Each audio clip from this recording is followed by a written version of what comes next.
Okay, so in this video I'm going to be talking about the process of me creating my latest cover of the song Aahatein. Okay, so this was the first idea of the song that I had played directly into my Fender Mustang GT40, and I recorded it with this mic, my Zoom H1.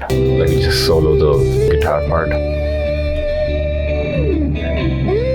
So that is just me playing some chords and playing the lead over it, and then I made a drum beat, like a very simple, So this is what the project file and mixing project file looked like. So let me start with explaining that I made this song in 3 parts. So this is the first part of the song that we worked on. Let me start by breaking down the guitars on it. I guess I sat down with my friend Sarvagya.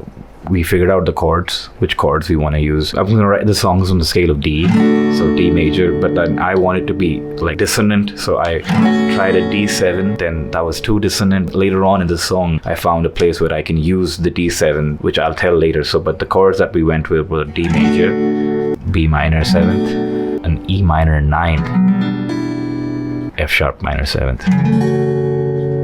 So that's what you hear here. And the way I worked on this guitar is, you can see that I had a compressor on. Then the place I recorded in is so noisy, so I had to reduce the ambience and reduce the noise. And then I put a nice wide reverb on it. And then I also added a chorus to give it more depth. And I don't like where I can have music that sonically tell that this is right in the middle. I want it to be spread out stereo-wise, like having a large, big, diffused, reverby sound acting as like an underlayer. So that's what I wanted my acoustic to sound like. Then afterwards, I thought that alone under my vocal would not fill up enough space, so I decided to play a lead under it.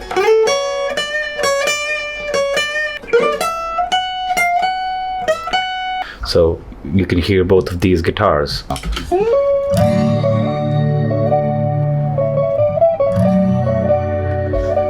Under this, I wanted a nice pad, so I opened the wavetable in Ableton and I made a little sine wave, whatever, and I put a lot of chorus on it and a lot of reverb on it, and I made this pad. Like, you can hear that.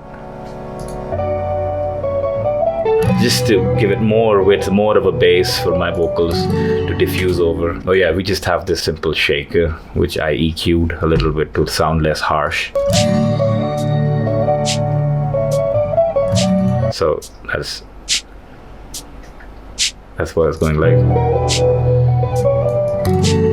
And then we have my vocal. And then for the harmonies, what I did, just my voice real flat out through auto-tune, and that's what that sounds like. But then with the vocal.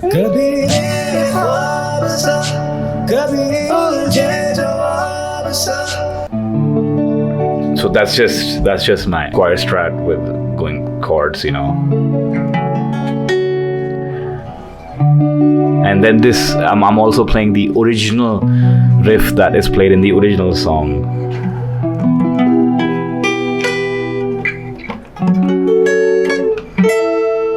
And the vocals, of course, were done by Sarvagya. I gave him the takes that I recorded on this mic only. Okay, so now we have officially moved on to the second part of the song. After we finished with the first part, the first thing that I wanted to figure out was the drum pattern that I wanted. So I sat down and I created this loop of acoustic sounding drums. There is no EQ on any of the snares or the kicks. It is the raw sample as it was. Okay. The only interesting thing was the shaker with the hi-hats. Let me add the hi-hats.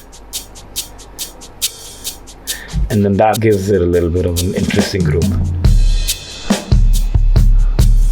And then the bass of the song, by the way, is just this Squier Stratocaster in a clean tone, pitched 12 notes down, fed directly into the Ableton software. So, and now listen to that bass once I add that in as well.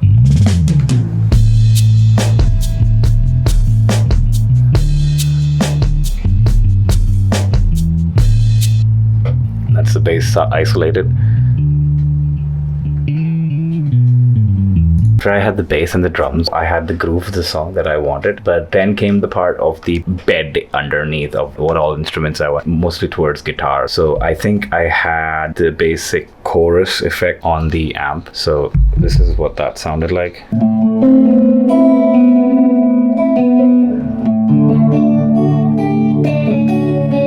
So you can hear that here, I think.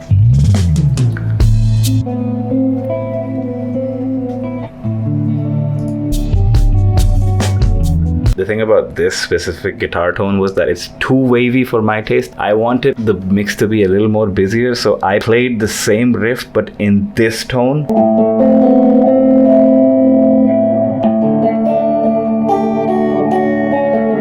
So I played that, and then that on top of that chorus guitar. So that's what these both are gonna sound like. This is the chorus one. And then this is the one above that, and then these both of those together.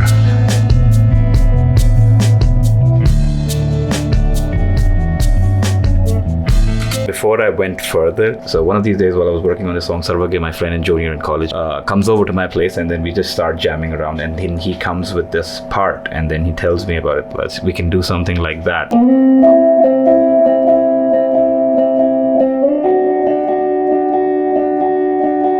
And then this is what he came up with at the same time, and he played this over my lead.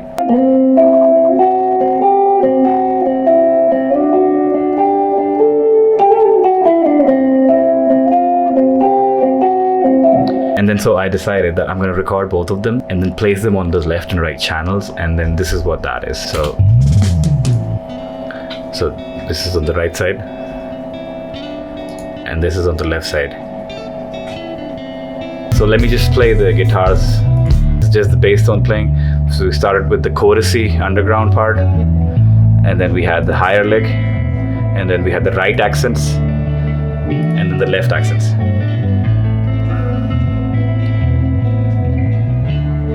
The next thing that I did was I wanted to have an acoustic guitar playing. So the chords that I came up with was, this is an A9, and then a D. You know what, I'm just gonna put the names of the chords later in the editing. So this was the A chord. This is where I had that D7 originally that I was not able to put in. I played it here.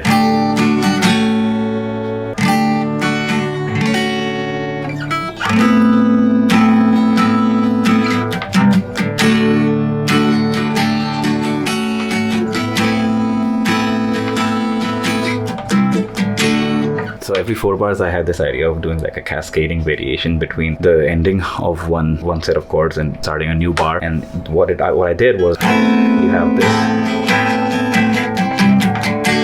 This is your standard. But on the second time, this is what I did.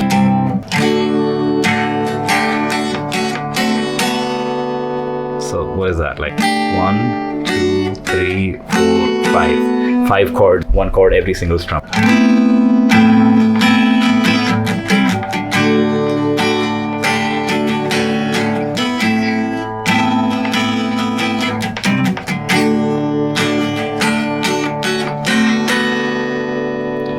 And then with that, I had to put an interesting bass line as well. So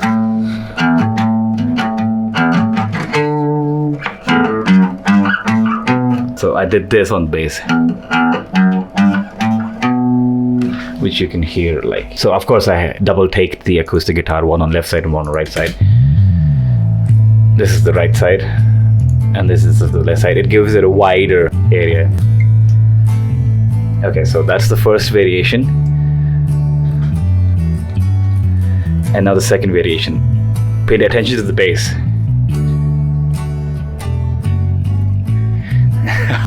Let me just add all the remaining guitars. So I think these are all the guitars that are playing. And then let me add the shaker again. Then your snares. And then your hi-hats.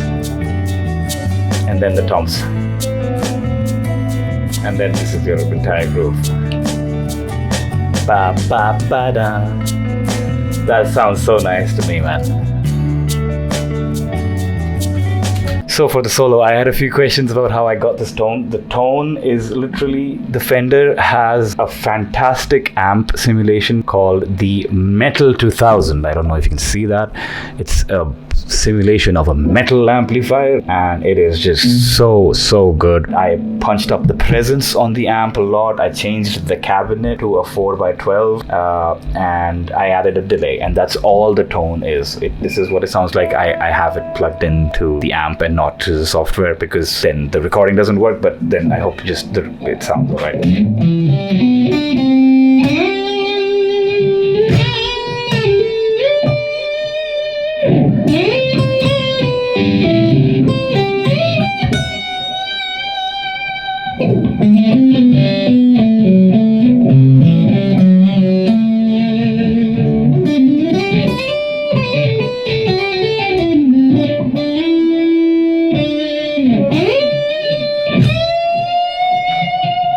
The rest of the work is being done by this. The reverb that is giving is a nice bit of decay, and then this utility stereo expander, and then I've got a little bit of a chorus effect to give it that more like, you know, retro 80s like detuned vibe that gives it just so much more character. And then I had a bit of an EQ to make it shimmer and brighter a bit more. So this is what that tone sounded like. Just fills up your ears. I love it. I love how that sounded. And then once we enter into the verse with the vocals, we have this harmony of mine going. So once again, completely pitched, flat, auto-tuned, 6/7 of me.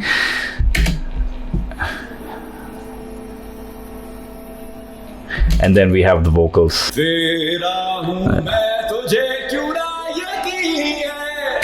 And then with everything.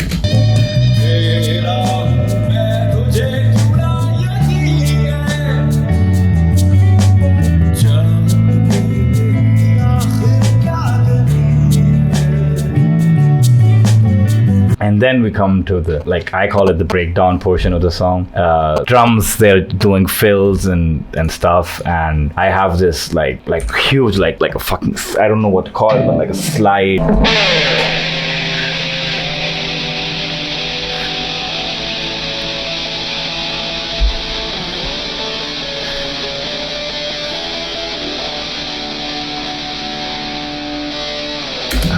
With the whole song.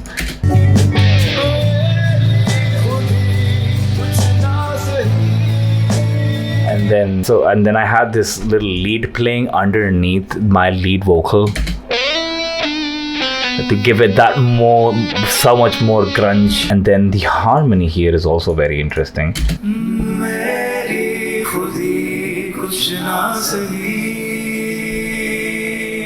So all of that together.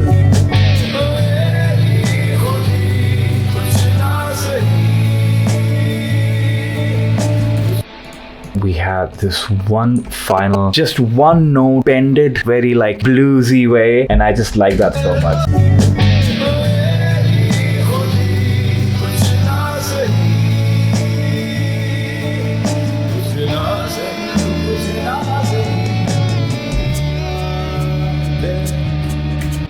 So that ending of the breakdown, and then we're into the final chorus of the song. It's just the final chorus of the song does not have like simple melodic pieces or licks of electric guitar going on. It just has two acoustic guitars, left one, right one. And that's all that there is for the rhythm, along with the bass, and then the drums. Yeah, pattern. I hate this crash pattern, but I couldn't be bothered to fix it or make it more dynamic. So all of that together.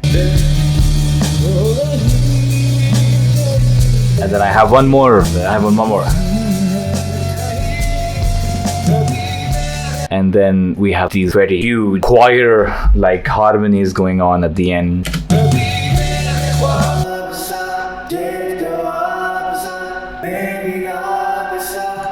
So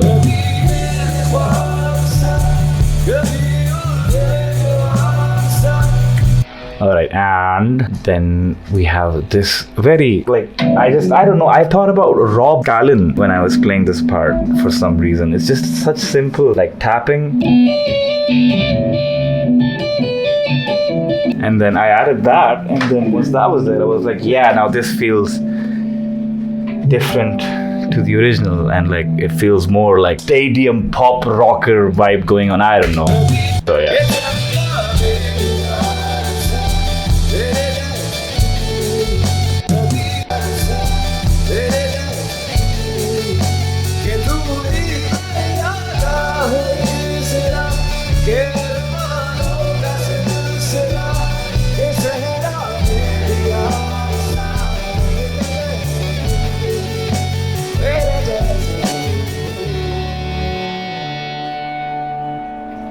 Alright, and that's our made Aahatein.